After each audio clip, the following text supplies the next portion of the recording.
Bienvenue à cette session d'information consacrée à l'actualité au Cameroun. C'est certainement l'une des enquêtes qui rentrera dans l'histoire du Cameroun pour avoir été ouverte et fermée en quelque temps. Au lendemain de la tuerie de Ngarbou dans la région du Nord-Ouest, le 14 février 2020, le président de la République avait décidé 3 jours plus tard de la mise sur pied d'une commission d'enquête. Cette commission a rendu son rapport le 21 avril 2020, soit 2 mois et 1 semaine après la tragédie. Il est clairement mentionné la responsabilité des forces de défense dont les chefs de troupes n'ont pas su maîtriser leurs éléments, y compris les membres des comités de vigilance.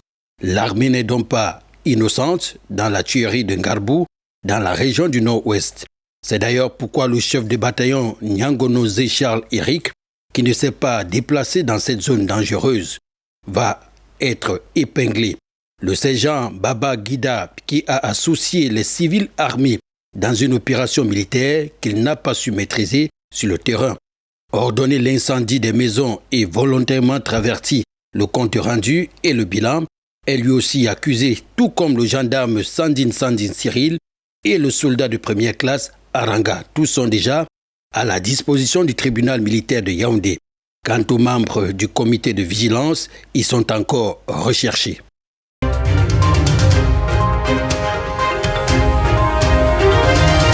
Toujours en rapport avec les événements de Ngarbou, un hommage digne de ce nom va être rendu aux 13 victimes du drame de Ngarbou dans la région du Nord-Ouest, dans la nuit du 13 au 14 février.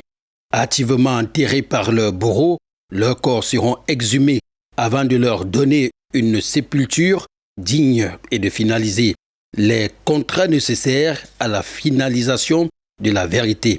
Enfin, l'État va procéder au recensement des ayants droit par l'autorité administrative aux fins du versement, justement par l'État, des indemnisations et compensations appropriées.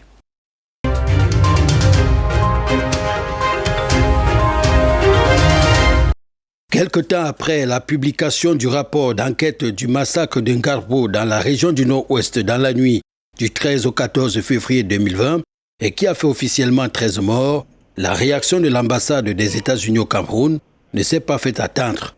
Dans un tweet, la représentation diplomatique des États-Unis au Cameroun s'est réjouie de la démarche de transparence à propos de l'attaque du 14 février à Ngarbou avec la publication de l'enquête.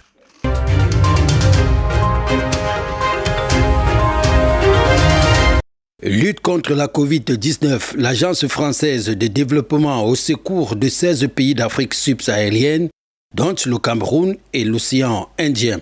Il s'agit du financement de 6 nouveaux projets pour aider les pays d'Afrique et de l'océan Indien à mieux lutter contre la pandémie. Le Cameroun se retrouve dans 2 des 6 projets qui s'inscrivent dans le cadre de l'initiative Covid-19 Santé en commun, lancée par la France le 6 avril dernier. Cette initiative a donc pour objectif d'aider les pays couverts dans leurs besoins de recherche-action, de surveillance, de dépistage, de définition, de politique sanitaire. Le Cameroun fait partie des pays ciblés par le projet d'appui à la recherche-action sur la pandémie et à la définition de la riposte africaine à l'épidémie de Covid-19, abrégé ARIACOV. Il sera mis en œuvre par l'Institut de recherche sur le développement à travers les représentations au Cameroun, au Bénin, au Ghana, en Guinée, en RDC et au Sénégal. L'IRD bénéficiera d'une subvention de l'Agence française de développement d'un montant de 2,2 milliards d'euros.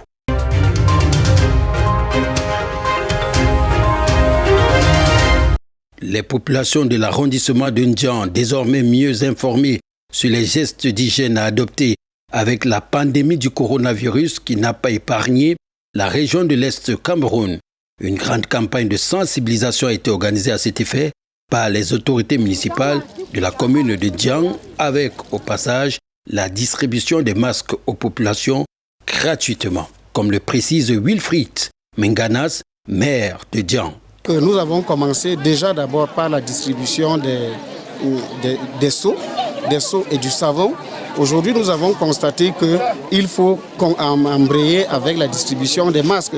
Étant donné que nous sommes un petit arrondissement où il n'y a pas de grands points d'agglomération, nous avons pensé qu'il était important, qu'il était opportun de passer, n'est-ce pas, là où il y a des marchés périodiques et les jours de marché, n'est-ce pas, pour que chacun qui est au niveau du marché puisse avoir un masque et pouvoir l'utiliser.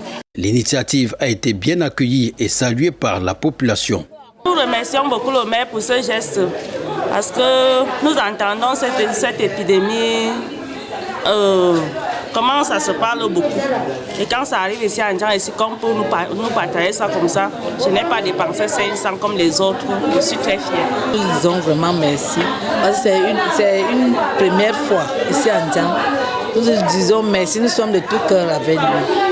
Au cours de cette campagne, des seaux d'eau accompagnés de morceaux de savon ont été déposés dans chaque espace public de la ville de Djan afin de permettre aux populations de se laver les mains.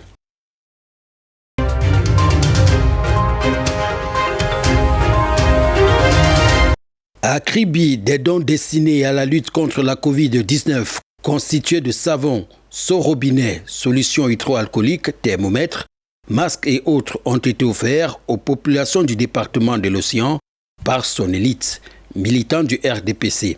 L'honorable sénateur Ngalingwa a remis ces dons d'une valeur de plus de 20 millions de francs CFA au préfet Antoine Bissaga pour redistribution aux 9 arrondissements, notamment les mairies, services administratifs, formations hospitalières, etc.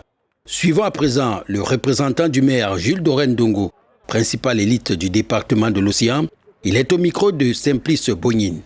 Nous avons pensé qu'il fallait donner à ce fonds un certain élan dans l'océan en servant tous les départements, tous les services médicaux afin que vive le RDPC et que le coronavirus disparaisse du département et en général au Cameroun.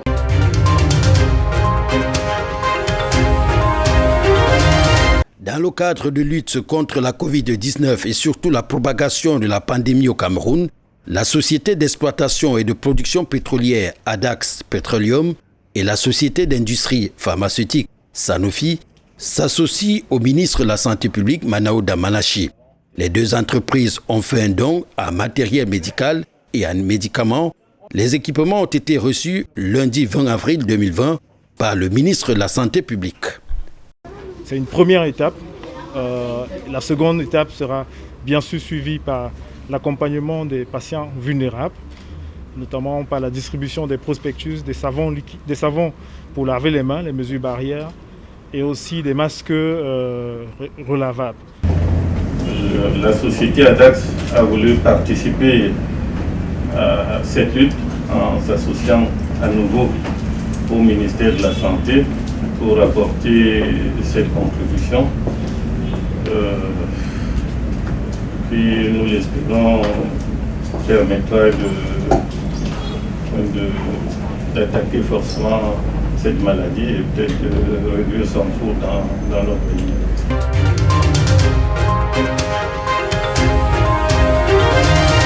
Riposte contre la pandémie du Covid-19 dans la région de l'Est. Le secrétaire d'État à la santé publique chargé de la lutte contre les épidémies et les pandémies satisfait des dispositions prises par la délégation régionale de la santé publique de l'Est et ses partenaires au développement sous la coordination du gouverneur de la région du Soleil Levant, Grégoire Mvongo. La visite de travail d'Alim Hayatou qui avait pour but d'évaluer la riposte du Covid-19 dans la région de l'Est l'a conduit tour à tour à la délégation régionale de la santé publique de l'Est où il a visité le dispositif du système régional de gestion des accidents et le magasin de stockage des médicaments du Fonds régional pour la promotion de la santé, puis le site régional de prise en charge des potentiels cas du Covid-19. La caravane du secrétaire d'État s'est rendue à Gado Badéré, village qui abrite un important nombre de réfugiés centrafricains, pour la visite de la formation sanitaire et du site des réfugiés. À Garoua-Boulaye, ville frontalière avec la République centrafricaine, Alim Hayatou a visité le dispositif de veille sanitaire à la frontière Cameroun-RCA puis s'est rendu à l'hôpital de district de Garoua-Boulaye où des dispositions de prise en charge sont effectives. Au-delà de ces dispositifs, l'exécutif communal poursuit sa campagne de sensibilisation, comme l'affirme ici le maire de Garoua-Boulaye, Adamou Abdon, au micro de Pascal Hugo Tiofo. La municipalité de Garoua-Boulaye a pris un certain nombre de mesures, beaucoup de mesures. Premièrement, c'est la campagne pour la propriété de la ville. Il y a une campagne permanente qui est menée pour que la ville soit propre. Deuxièmement, on a mis des grands fûts de 200 litres pour le lavement de mains dans tous les points où il y a une forte concentration de la population. Au terme de cette visite de 48 heures dans la région de l'Est, le secrétaire d'État à la santé en charge de lutte contre les épidémies et les pandémies a livré son sentiment au micro de Pascal Hugo Tiofo. J'ai trouvé un travail formidable, un travail professionnel, un travail réfléchi, un travail organisé. Je sens que la région de l'Est a pris toutes les dispositions pour que sous la houlette du gouverneur, cette bataille soit gagnée à l'Est.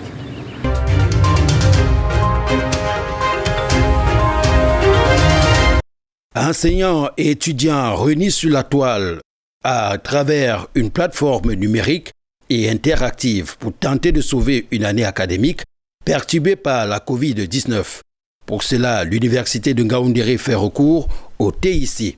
Le dispositif fonctionnel depuis quelques jours a été présenté au gouverneur de la région de l'Adamawa par Madame le recteur, le professeur Oufi Tchinde Melo.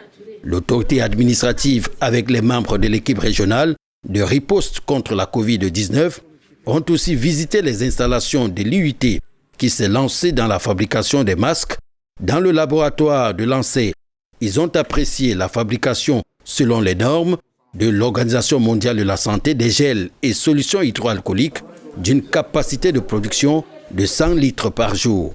Par mesure de prudence, tout accès à l'université de Ngaoundéré est soumis à une obligation de prise de température et de désinfection des mains.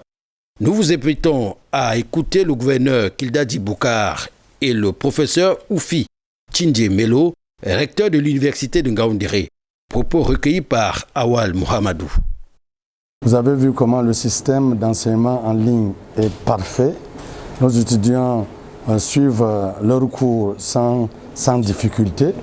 Il n'y a pas d'interruption dans la dispensation des modules qui sont retenus pour l'année. Je crois que c'est une très bonne chose. Dans tous les établissements, on lave les mains même pour entrer à l'université.